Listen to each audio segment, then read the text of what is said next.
Hello guys, welcome back to my YouTube channel. This is Priyanka. आज हम करेंगे English pedagogy का next topic, that is characteristic of language. तो अब हम सिलेबस को थोड़ा सा स्पीडली करने की कोशिश करेंगे, क्योंकि अभी हमारे काफ़ी सब्जेक्ट्स रहते हैं, जैसे रीजनिंग रहती है, जीके रहती है, मैथ्स रहते हैं।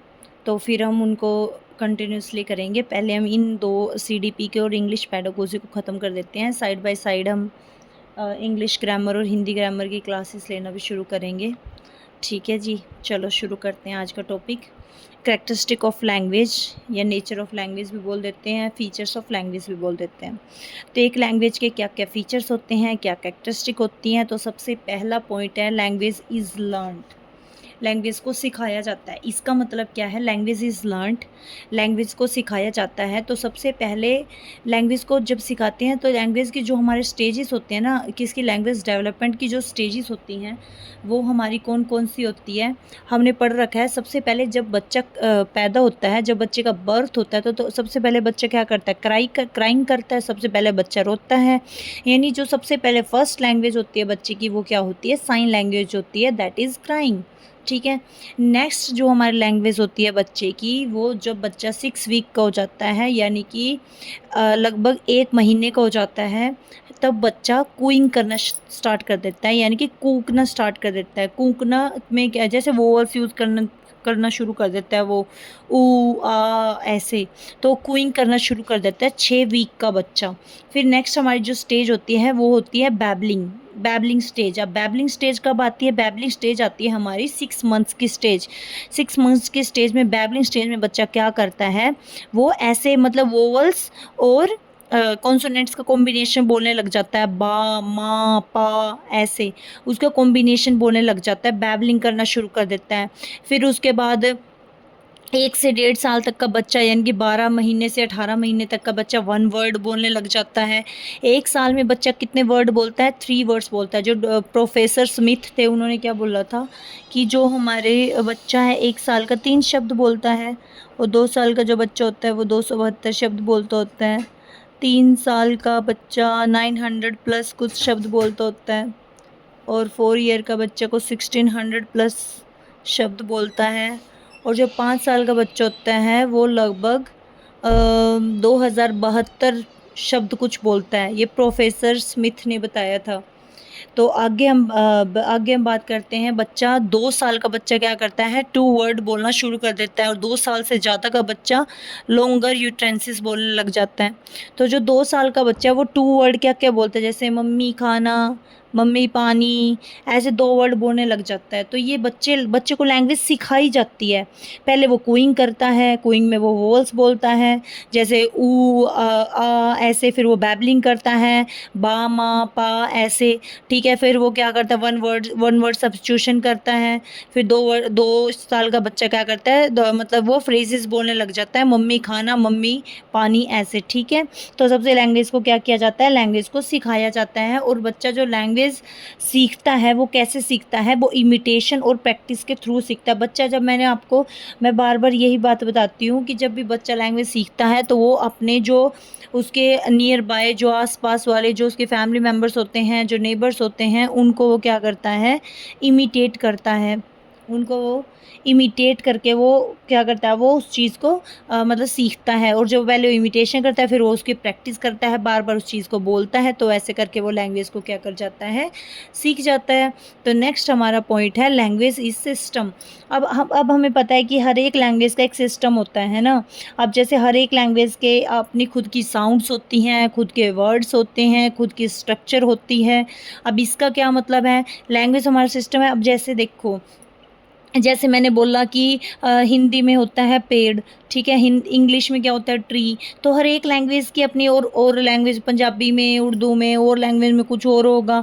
तो यहाँ पे मतलब कि हर एक की अपनी क्या होती है, साउंड होती है। हिंदी में पेड़ होता है, इंग्लिश में ट्री होता है, और उसके अपने वर्ड्स होते हैं, जैसे उसमें पेड़ है और इंग्लिश में ट्री है, उसकी खुद की स्ट्रक्चर होती है। अब हमें पता है कि जैसे हम पहले स्ट्रक्चर में कैसे लिखते हैं, पहले आता है अब जब इंग्लिश में लिखते हैं तो पहले हम क्या लिखते हैं, सब्जेक्ट लिखते हैं ना, फिर हेल्पिंग वर्ब लिखते हैं, फिर मेन वर्ब लिखते हैं और फिर ऑब्जेक्ट लिखते हैं ना, ये स्ट्रक्चर होती है।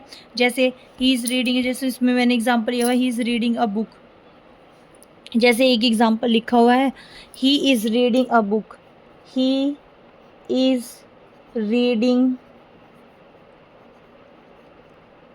अ बुक, ठीक है। तो ये हमारा सब्जेक्ट है, ये हमारा हेल्पिंग वर्ब है, ये हमारी मेन वर्ब है, ये हमारी क्या है, ऑब्जेक्ट है। ये इंग्लिश लैंग्वेज का स्ट्रक्चर है, ये हमारे क्या है, इंग्लिश लैंग्वेज का स्ट्रक्चर है, ठीक है। लेकिन अगर हम हिंदी में लिखेंगे कि वह बुक पढ़ रही है, अगर मैं किस में लिखूं कि वह बुक मतलब किताब, कि वह किताब पढ़ रही है, वह किताब पढ़ रही है, तो यहाँ पे पहले क्या आया, सब्जेक्ट आया यानी कर्ता आया, है ना। पहले सब्जेक्ट आया, फिर क्या आया, ऑब्जेक्ट आया। यहाँ पे पहले सब्जेक्ट आया, फिर ऑब्जेक्ट आया, फिर हमारी क्या आई, वर्ब आई, फिर हमारी क्या आई यहाँ पे, वर्ब। मतलब पहले इसमें सब्जेक्ट आता है, फिर वर्ब आती है, फिर ऑब्जेक्ट आता है। जबकि हिंदी में क्या आता है, हिंदी में क्या आता है, हिंदी में पहले सब्जेक्ट आता है, फिर ऑब्जेक्ट आता है और फिर वर्ब आती है। मतलब हर एक लैंग्वेज की अपनी क्या होती है, हर एक लैंग्वेज की अपनी स्ट्रक्चर होती है, हर एक लैंग्वेज की क्या होती है, अपनी स्ट्रक्चर होती है, ठीक है। तो अब हम बात करते हैं, अब ये हमने बता दिया कि हर एक लैंग्वेज की अपनी साउंड होती है, हर एक लैंग्वेज के अपने वर्ड्स होते हैं, हर एक लैंग्वेज की अपनी क्या होती है, स्ट्रक्चर होती है, ठीक है जी। अब हम नेक्स्ट पॉइंट की बात करते हैं, language is system of systems. इसका मतलब क्या है, language is system of systems, मतलब कि सिस्टम्स का भी सिस्टम होता है। इसका मतलब क्या है, इसमें मतलब देखो, अब ये तो हमने बोल दिया कि उसके खुद के साउंड्स होते हैं, खुद के वर्ड्स होते हैं कुछ, लेकिन हर एक लैंग्वेज की अपनी फोनीम्स होती हैं, हर एक लैंग्वेज की अपनी साउंड होती है, हर एक लैंग्वेज के अपना एक मीनिंगफुल वर्ड होता है, हर एक लैंग्वेज के अपना सिंटैक्स होता है और हर एक लैंग्वेज का अपना सिमेंटिक्स होता है, यानी एक मीनिंगफुल वर्ड, एक मीनिंग निकलना चाहिए उसका। तो इसलिए इसको सिस्टम ऑफ सिस्टम्स, मतलब ये चीज़ें तो होती हैं, साउंड होता है, वर्ड होता है, स्ट्रक्चर होता है, लेकिन उनके आगे भी उनकी डीप साउंड होती है, एक मीनिंगफुल वर्ड बनना चाहिए, उसकी प्रॉपर स्ट्रक्चर बननी चाहिए और उसका एक मीनिंग निकलना चाहिए, मतलब उसकी सेंस निकलनी चाहिए। तो ये जो लैंग्वेज होती है सिस्टम ऑफ सिस्टम्स होती है। लैंग्वेज एक रूल गवर्न सिस्टम होती है, मतलब कि अगर उसकी प्रॉपर साउंड नहीं आ रही, वहाँ प्रॉपर एक मीनिंगफुल वर्ड नहीं बन रहा, प्रॉपर सेंस नहीं बन रही या प्रॉपर स्ट्रक्चर नहीं बन रहा, तो हम उसको क्या बोलेंगे कि जो हमारी लैंग्वेज है वो हमारी क्या है, मतलब कि वो प्रॉपर, मतलब वो चीज़ हम प्रॉपरली समझ नहीं पाएंगे उस चीज़ को। अगर इनमें से एक भी चीज़ मतलब कुछ भी गलत हुआ इन 3-4 में से, तो हम उस चीज़ को प्रॉपर समझ नहीं पाएंगे। जैसे एक पर्सन अगर ट्राई कर रहा है, एक फ्यूचर टाइम को एक्सप्रेस करना चाहता है वो, तो बट उसने यूज़ कर दिया ED at the end of his verbs, will not understand, तो उसको हम प्रॉपर वे में समझ नहीं पाएंगे क्योंकि उसने ईडी यूज़ कर दिया है ना। तो यहाँ पे मतलब ये है कि हर चीज़ का हमें प्रॉपर यूज़ करना है, साउंड का प्रॉपर यूज़ करना है, मीनिंगफुल वर्ड का प्रॉपर यूज़ करना है, हमें स्ट्रक्चर का प्रॉपर यूज़ करना है हमें, और उसका स्ट्रक्चर का, और एक प्रॉपर सेंस आनी चाहिए उसमें। तो ये जो लैंग्वेज है is a system of systems, यानी language is rule govern system, ठीक है। नेक्स्ट है हमारा language is system of symbols. Next है हमारा language is system of symbols. इसका मतलब क्या है कि जो सिम्बल्स होती है उसकी भी लैंग्वेज होती है। अब हमें पता है जब हम जहाँ पे जैसे जैसे हम रोड पे जाते हैं तो वहाँ पे रेड ग्रीन लाइट होती है ना, रेड और ग्रीन लाइट होते हैं, उसका भी अपना मीनिंग होता है। मतलब कि जो हमारे सिम्बल्स होते हैं ना उनकी भी लैंग्वेज होती है। जैसे अगर रेड सिम्बल है तो उसका मतलब है स्टॉप, या डेंजर का सिम्बल है, ग्रीन सिग्नल है तो इसका मतलब भाई चलो। तो इसका मतलब टेबल, जैसे table is only a symbol for the object which we call table. Table हमारा सिंबल है जिसको हम टेबल कहते हैं, उस चीज़ का सिंबल है। अब ये जो हमारा बेड है ये इसका सिंबल है। मतलब कि मतलब language is a system of symbols. मतलब जो लैंग्वेज है वो सिंबल्स का सिस्टम है। मतलब कि हमारी जो कोई भी चीज़ है ना वो उसके सिंबल्स की भी अपनी लैंग्वेज है, मतलब ठीक है, ये समझ आ गया। Table is only a symbol for the object which we call table. ये सिर्फ उसी का ही सिंबल है, ठीक है, जिसको हम टेबल कहते हैं। चेयर, चेयर का सिंबल है। तो ऐसे ये सब उसके सिंबल है। मतलब जैसे रेड फ्लैग डेंजर का सिंबल है। तो ये जो लैंग्वेज होती है ना वो सिस्टम ऑफ सिंबल्स भी होती है, ठीक है, मतलब सिंबल्स से भी हमें लैंग्वेज पता चलती है। ठीक है जी। अब हम बात करते हैं नेक्स्ट पॉइंट की, that is language is arbitrary. Language is arbitrary का क्या मतलब होता है? लैंग्वेज इज अर्बिट्ररी, अर्बिट्ररी का क्या मतलब है कि लैंग्वेज अर्बिट्ररी होती है, मतलब उसका कोई फिक्स रिलेशन नहीं होता। जैसे देखो, अब ये जैसे ये मान लो ये मेरा पेन है, ठीक है, ये पेन है। अब इस पेन का जो PEN वर्ड है, जो ये PEN यहाँ पे जो ये PEN पेन, पेन का इसके साथ कोई एक्चुअल में कोई विजुअल कोई सिमिलरिटी नहीं है कि ये पेन है तो इसका नाम मतलब पेन ही क्यों है, PEN ही क्यों है। तो मतलब कि ये इसकी कोई विजुअल सिमिलरिटी नहीं है। जैसे मैं मतलब मैं क्या हूँ, फीमेल हूँ, तो FEMALE फीमेल का मेरे साथ या मतलब कि जनरल जो ये वर्ड है इसके साथ कोई विजुअल सिमिलरिटी नहीं है। जैसे घोड़ा है, हॉर्स है, हॉर्स जो वर्ड है ये यहाँ पे कोई मतलब नेसेसरी रिलेशन नहीं है किसी लैंग्वेज आइटम का, और जो वो चीज़ इंडिकेट करता है उसके बीच में वो कुछ और वर्ड भी हो सकता था।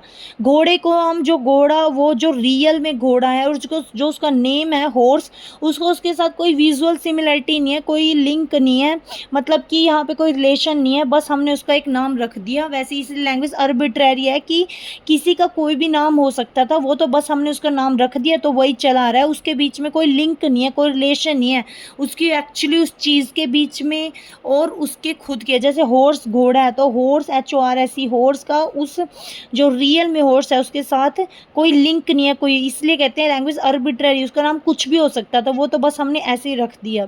ठीक है, तो लैंग्वेज हमारी अर्बिट्ररी होता है, उसका रियल के मैन का और जो ये सिंबल मैन है इसके साथ कोई विजुअल सिमिलरिटी नहीं है। There is no visual similarity between the symbol man and the actual man. ठीक है, नेक्स्ट हमारा पॉइंट है symbols of language are vocal. अब जो हमारे सिंबल्स होते हैं लैंग्वेज के वो भी क्या होते हैं, हमारे वोकल होते हैं ना। कैसे? अब जो लैंग्वेज के सिंबल्स है वोकल तो होते हैं, बोलते तो जैसे हम जो हमारी व्हाट्सअप पे हम आजकल ज़्यादातर इन्हीं का यूज़ करते हैं सिंबल लैंग्वेज का मोस्टली, और वो वोकल तो होती हैं। अगर हम ये भेजते हैं तो ये लाफ वाली इमोजी, एंगर वाली इमोजी होती है, हम सैड वाली इमोजी भेज देते हैं, या फिर जो भी हैप्पीनेस वाली, मतलब कि फिंगर क्रॉस वाली, तो जितनी भी इमोजी है, तो जो लैंग्वेज के सिंबल्स होते हैं वो वोकल होते हैं ना, वो बोलते हैं ना कि हाँ ये हैप्पी का सिंबल है, मैं खुश हूँ, मैं सैड हूँ, वो सारे उसी के अंदर जो व्हाट्सअप के अंदर हम यूज़ करते हैं इमोजीज, वो सारी हमारी वोकल ही होते हैं। आजकल हम रिटर्न से ज़्यादा उन्हीं का यूज़ करते हैं और वो हमारी वोकल होती हैं, तभी उनका यूज़ होता है प्रॉपर। फिर नेक्स्ट है हमारी लैंग्वेज इज़ यूनिक। अब जो हमारी लैंग्वेज है वो यूनिक होती है, बिल्कुल अभी मैंने आपको एक्सप्लेन किया था पीछे की language is a system and language is system of systems. उनकी साउंड अलग होती है, उनके स्ट्रक्चर अलग होती है, अभी मैंने आपको पीछे एक्सप्लेन किया था। आगे नेक्स्ट पॉइंट है language is a skill object. जो लैंग्वेज है वो क्या है, एक स्किल ऑब्जेक्ट है। स्किल ऑब्जेक्ट का क्या मतलब है कि पहले LSRW पहले बच्चे क्या करते हैं, स्किल ऑब्जेक्ट है, मतलब लैंग्वेज को हम कैसे सीखते हैं, पहले लिसनिंग करते हैं, फिर स्पीकिंग करते हैं, फिर रीडिंग करते हैं, फिर राइटिंग करते हैं। There should be a lot of repetition in speaking, reading, writing of the language. मतलब स्किल ऑब्जेक्ट है ना, और किसी भी चीज़ में परफेक्टनेस हमारी कब आती है, जब हम उसकी बार बार क्या करते हैं, रिपीटिशन करते हैं। लेकिन अगर हमें कोई भी लैंग्वेज सीखनी है, सबसे पहले उसको, ये एक नेचुरल ऑर्डर है, जब बच्चा का बर्थ होता है ना तब भी वो ऐसे ही लैंग्वेज को सीखता है। पहले वो लिसन पूरी ध्यान से सुनता है, फिर वो बोलता है, फिर वो रीडिंग करता है, फिर वो राइटिंग करता है। ठीक है, फिर नेक्स्ट हमारा पॉइंट है लैंग्वेज इज़ फॉर कम्युनिकेशन। हाँ, लैंग्वेज कम्युनिकेशन के लिए यूज़ की जाती है। इवन वो कम्युनिकेशन के लिए ही नहीं यूज़ की जाती, साथ में अपनी फीलिंग्स को, अपने थॉट्स को एक्सप्रेस करने के लिए भी यूज़ की जाती है। ठीक है, फिर आगे है language for communication, language relate to culture. अब जो हमारी लैंग्वेज होती है वो हमारी कल्चर से भी रिलेट करती है, बिल्कुल करती है। अगर हम हरियाणवी कल्चर में पैदा हुए हैं तो हम हरियाणवी लैंग्वेज को बोलते हैं। स्टार्टिंग में बेसिकली जो हमारी नेटिव लैंग्वेज होती है, मदर टंग लैंग्वेज होती है।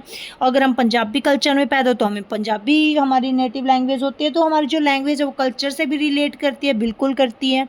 फिर नेक्स्ट हमारा जो पॉइंट है वो है language is not static dynamic. बिल्कुल, ये मैं अभी आपको लास्ट वीडियो में मैंने एक्सप्लेन किया था कि जो लैंग्वेज है वो डायनेमिक होती है। पहले के टाइम में जो हिंदी लैंग्वेज हम यूज़ करते थे वो हिंदी अब हम यूज़ नहीं करते। महाभारत रामायण में जो हम हिंदी बोलते थे वो अब नहीं बोलते। इसका मतलब हमारी जो लैंग्वेज है वो चेंज होती जा रही है। पहले हमारी लैंग्वेज बिल्कुल मतलब प्योर हिंदी टाइप थी, अब हमारी काफ़ी चेंज हो चुकी है। तो जो हमारी लैंग्वेज है वो स्टैटिक नहीं है, वो डायनामिक है। फिर हम बात करते हैं लैंग्वेज इज़ हैबिट फॉर्मेशन, मतलब लैंग्वेज हमारी हैबिट फॉर्मेशन भी है। क्यों? क्योंकि जो speaking comes by speaking, language हमारी हैबिट कम बनती है। हैबिट फॉर्मेशन कब होती है हमारी? क्योंकि कोई भी चीज़ स्पीकिंग कम्स बाय स्पीकिंग, ये वर्ड तभी आया है जितना हम उस चीज़ को बार बार बार बार बार बार बोल लेंगे तो वो हमारी क्या बन जाती है, हैबिट बन जाती है, और फिर हम उसको कभी नहीं भूलते। लैंग्वेज एक पावरफुल टूल होता है, उसके थ्रू हम कम्युनिकेशन कर पाते हैं, अपनी फीलिंग्स और थॉट को एक्सप्रेस कर पाते हैं, और सोसाइटी में कनेक्ट कर पाते हैं। तो ये लेव वाइगोत्स्की ने बोला था कि language is a powerful tool. तो ये थी हमारी आज की करैक्टरिस्टिक ऑफ लैंग्वेज। ठीक है, अगर आपको इसमें कोई भी प्रॉब्लम आई हो तो वीडियो को रिपीट करके देख लेना। आई होप आपको वैसे तो वीडियो समझ आई गई होगी। Thank you so much. Please like and subscribe my channel for more updates. Thank you so much.